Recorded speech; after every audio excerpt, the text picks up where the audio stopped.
बयान के बाद कांग्रेस का सियासी जोश खूब हाई है। कांग्रेस के मुस्लिम विधायक राहुल गांधी के बयान का खुलकर समर्थन कर रहे हैं तो बीजेपी हैरान परेशान है। बीजेपी को डर है कि कहीं हिंदुत्व के मुद्दे पर राहुल के खुद को हिंदू करार देने की छवि चुनाव में भारी नहीं पड़ जाए। ये खास रिपोर्ट देखिए।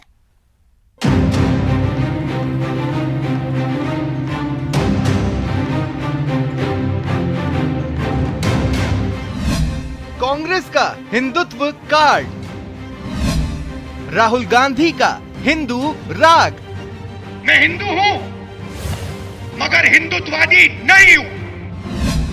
अब की बार हिंदुओं की सरकार, हिंदू राग पर बीजेपी का वार। अपने आप को जो हिंदू कहा है, यार कहने की जरूरत क्या है? तुम तो पैदाइश हिंदू हो तो हिंदू हो। मुझे तो कहने की जरूरत नहीं है कि मैं हिंदू हूँ। आपको कहने की जरूरत क्या पड़ी? इसको मतलब आपके मन में संदेश है। हिंदू बनाम हिंदुत्ववादी पर सियासी वॉर। कांग्रेस नेता राहुल गांधी राजस्थान आए, खूब बयानबाजी की, विपक्ष पर जमकर वार किया। एक बार फिर से हिंदू राग छेड़ा, आवाम के सामने खूब जोर शोर से आवाज लगाई कि अब की बार हिंदुस्तान में हिंदुओं की सरकार लाओ। मैं हिंदू हूं मगर हिंदुत्ववादी नहीं हूं। हिंदू सच को ढूंढता है, उसका रास्ता सत्याग्रह। पूरी जिंदगी वो सच को ढूंढने में निकाल देता है। हिंदू खड़ा होकर अपने डर का सामना करता है और 1 इंच पीछे नहीं हटता है। खुद को हिंदू और हिंदुत्व का नारा देकर राहुल तो चले गए, मगर मरुधरा में हिंदू राग पर नॉन स्टॉप सियासत शुरू हो गई। बीजेपी ने राहुल के हिंदू राग पर राजनीतिक वार किया तो कांग्रेस के मुस्लिम विधायकों ने मोर्चा संभाला। राहुल के बयान के मायने समझाए, इसे देश के सर्व समाज को साथ लेकर चलने की कांग्रेस की पॉजिटिव सोच करार दिया। मैं कहना चाहता हूं कि उनका तात्पर्य असली जो हिंदू आस्थाएं होती हैं उनको बताने का था। उन्होंने बताया कि हिंदू धर्म सबको साथ लेके चलने वाला धर्म है, सबको प्यार करने वाला धर्म है, सबका आदर करने वाला धर्म है, जहां पे अच्छाई और सच्चाई और इंसानियत को मान्यताएं होती हैं। और जो गोडसेवादी जो हिंदुत्ववादी सोच है उसको उजागर किया। तो मैं उनके बयान से इत्तेफाक रखता हूं। उन्होंने ये नहीं कहा कि हिंदुओं का देश है, इसका मतलब ये नहीं है कि किसी और का देश नहीं है, ये सबका देश है। उन्होंने सबके आदर सत्कार वाली बात कही। मैं उनके बयान का स्वागत करता हूं। उन्होंने उसको बड़ा स्पेसिफाई किया कि महात्मा गांधी की विचारधारा और महात्मा गांधी के साथ चलने वाले लोग हिंदू और हिंदुत्ववादी नाथूराम गोडसे, ये एक डिफाइन किया उन्होंने। और इस पे एक लंबी बहस छिड़ रही है बहुत सारी जनता के बीच में, लेकिन मैं ये कह सकता हूँ कि हम महात्मा गांधी के विचारधारा को आगे लेके आते रहे और आगे लेके चलते रहे। लेकिन हिंदुत्व पर तो जैसे बीजेपी का ही एकमात्र हक हो, तभी तो कांग्रेस की हिंदुत्व वाली सोच को बीजेपी हजम नहीं कर पा रही है, क्योंकि काशी से लेकर राम मंदिर तक बीजेपी हिंदुत्व के सहारे ही सबसे बड़ी हिंदू पार्टी बनकर उभर रही है। और सॉफ्ट हिंदुत्व के सहारे एक बार फिर बीजेपी 2024 का वॉर जीतने के लिए जी जान से जुटी है। यही वजह है कि बीजेपी राहुल गांधी के बयानों को बहुसंख्यक समाज के खिलाफ साबित करने में लगी है। और मैं सोचता हूँ कि उनके सबसे बड़े नेता ने अपने आप को जो हिंदू कहा है, यार कहने की जरूरत क्या है? तुम तो पैदाइश हिंदू हो तो हिंदू हो। मुझे तो कहने की जरूरत नहीं है कि मैं हिंदू हूँ। आपको कहने की जरूरत क्या पड़ी? इसको मतलब आपके मन में संदेश है। उसका कारण है आपने जिस प्रकार का व्यवहार किया देश के बंटवारे के समय से लेकर अब तक, जो पाकिस्तान में हिंदू रह गए थे उनके साथ जिस प्रकार की दशा बनी, जिस प्रकार की हालत बने, कभी एक शब्द नहीं बोले। और अगर कहीं मुसलमानों पर कोई अत्याचार होता है तो तुरंत बोल पड़ते हो।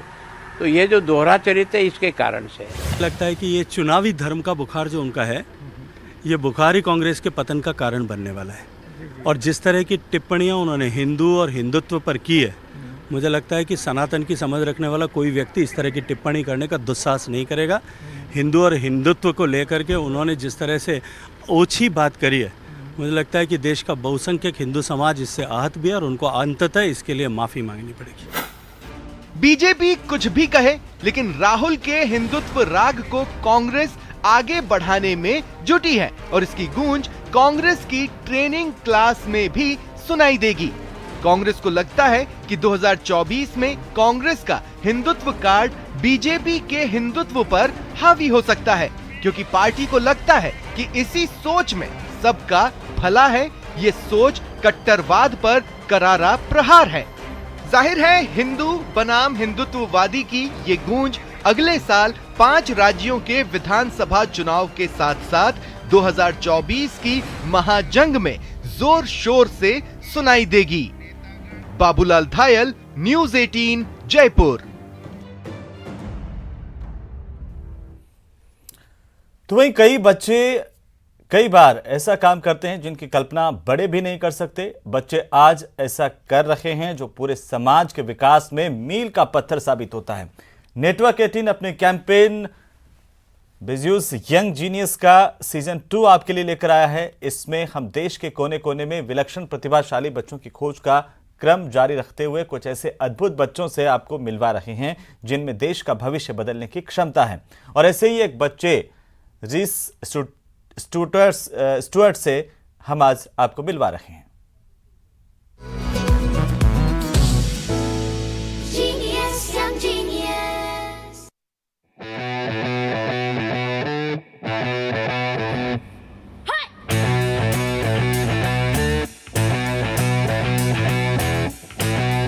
महज 10 साल की उम्र में ब्लैक बेल्ट हासिल करने वाली रीस स्टुअर्ट के हौसले बड़े बड़ों के पसीने छुड़ा देते हैं।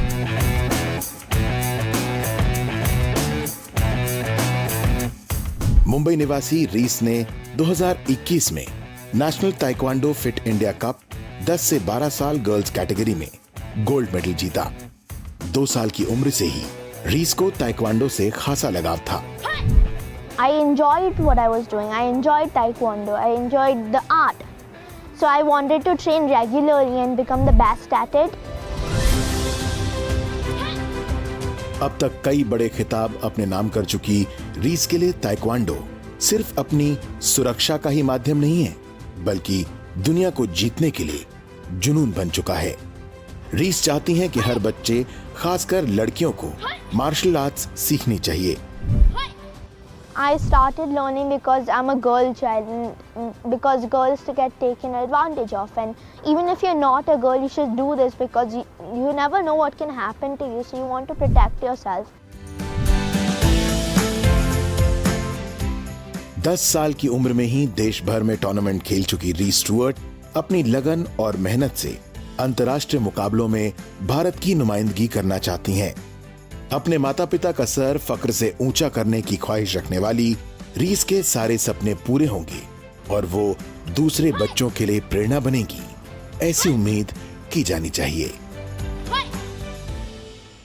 Genius, young genius. तो चलिए आगे बढ़ेंगे। कला संस्कृति और धोरों की धरती जैसलमेर इन दिनों देसी पावनों से गुलजार है। ऐतिहासिक हवेलियों समेत सभी पर्यटन स्थलों पर रौनक लौट आई है। सोनार दुर्ग हो या फिर बारी हवेली, जैन टेम्पल, बड़ा बाग, खाबा फोर्ट, गणेसर सरोवर देख करके तमाम जगहों पर देसी मेहमान लुत्फ उठा रहे हैं। वहीं इन दिनों कोरोना के बाद पहला मौका है जब क्रिसमस और न्यू ईयर के मौके पर पर्यटक जैसलमेर आना शुरू हो गए हैं। जैसलमेर में सैलानियों की बम्पर आवक से पर्यटन व्यवसायियों के चेहरे पर खुशी की लहर सी आ गई है।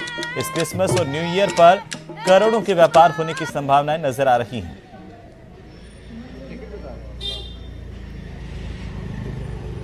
देश विदेश से देसी विदेशी पर्यटकों का पहुंचना यहां पर लगातार है। क्रिसमस ईव और न्यू ईयर को लेकर लोग जैसलमेर घूमने पहुंच रहे हैं। सर्दी की छुट्टियों में इस जैसलमेर का लुत्फ उठाने लोग यहां पहुंचे हैं। किला और हवेलियां और साथ ही साथ गणेसर लेक का भी भ्रमण किया है और ट्रेडिशनल जो यहाँ के साफे हैं वो भी पहने यहाँ खड़े थे। तो इनसे बात करते हैं किस तरह से जो है जैसलमेर घुमा है, कैसा लगा। हेलो, मेरा नाम कुशल है, मैं झालावाड़ सिटी से हूँ। अभी मैंने ये हवेली देखी, बहुत अच्छा लगा। गार्डन सिटी है और बहुत ही पुरानी चीजें देखकर बहुत अच्छा फील हुआ है। बहुत दिनों बाद देखा है सब। Thank you. कोविड के बाद लंबे समय बाद जो है वो लोग बाहर निकले हैं, घूमने आए हैं राजस्थान, और राजस्थान में सबसे जो महत्वपूर्ण स्थान है मरुधरा का जैसलमेर, कैसा लगा? हाय, मैं हूँ वृंदा, मैं बड़ौदा से हूँ, गुजरात। और यहाँ पे सब पुरानी चीजें देख के कोविड के बाद बहुत टाइम बाद घर से बाहर निकल के तो चलिए इसी के साथ इस बुलेटिन फिलहाल नहीं, आप देखते रहिए